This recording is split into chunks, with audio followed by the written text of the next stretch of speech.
Hi, third graders. I'm here from my kitchen, ready to read you the next chapter of Save Me a Seat. Chapter 28, Joe. Joey, my mom is knocking on my door. Go away, I say, pulling the pillow over my head. But of course she ignores me. Why does she bother to knock if she's just going to come in anyway? You didn't eat your breakfast, so I made you a peanut butter and jelly sandwich, she says. She sets the plate on my nightstand along with a glass of milk. I'm not hungry, I say, from under the pillow. She doesn't say anything, but I can tell she's still standing there. I hear her sniffle, so I pull the pillow tighter around my head. I've heard enough crying for one day. I have to go to work, my mother tells me. Your dad's downstairs if you need anything. I'll be back later. Because remember, the last that we heard from Joe was that he was having that family meeting with his mom and dad, and they were talking about Robbie and Dylan Samreen and his mom working at school and how he's just having a really hard time with that. And his dad is home from the business trip. After she leaves, I come out from under my pillow. I look at the sandwich, but I'm really not hungry. All I want to do is go back to sleep so I won't have to think about anything. Mia is staring at my peanut butter and jelly sandwich, whining. I pull off one of the crusts and toss it to her. She catches it mid-air and gulps it down without even chewing.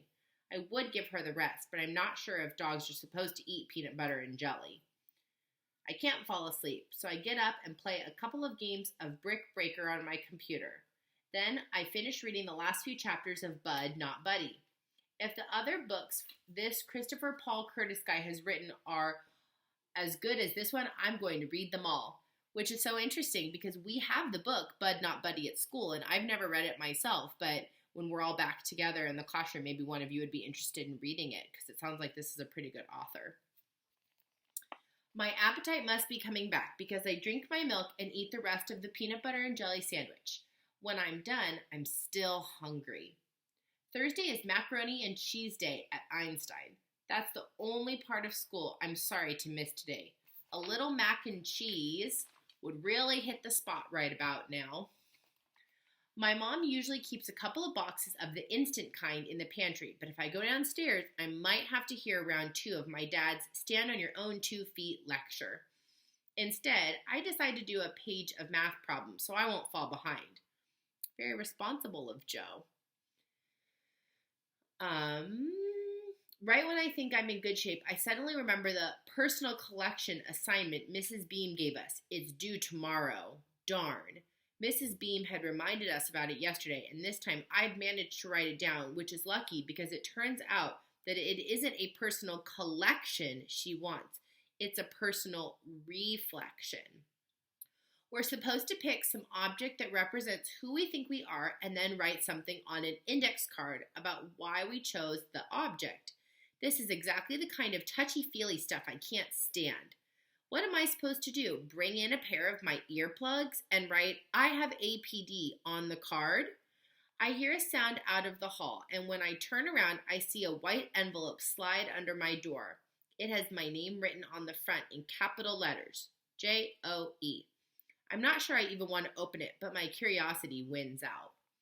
Dear Joe, I'm not the best with words, but that doesn't mean I don't know how to say I'm sorry when I'm wrong. You said that boy Dylan never lets you forget who you are, but it's not his job to remind you, it's mine. You are smart and funny and the best son a father could ever have. There is more to you than meets the eye, Joseph James Sylvester, and don't you ever forget that. Love, Dad.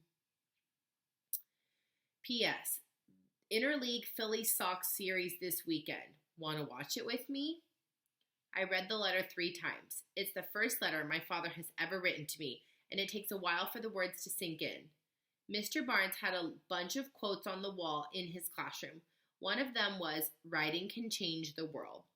I think I finally understand what it means. I also know what I am going to bring to school the next day for Mrs. Beam's assignment. That's pretty nice. And sometimes for adults, it's hard to admit when you've made a mistake as an adult, especially if it's to a child, but that really shows what a great dad he is, that Joe's dad is willing to say, I'm sorry, and that he's trying to kind of help Joe figure out who he is and not to be upset. So I'm excited to continue seeing what happens with our friends Joe and Robbie next time. Have a good night, everybody. Bye.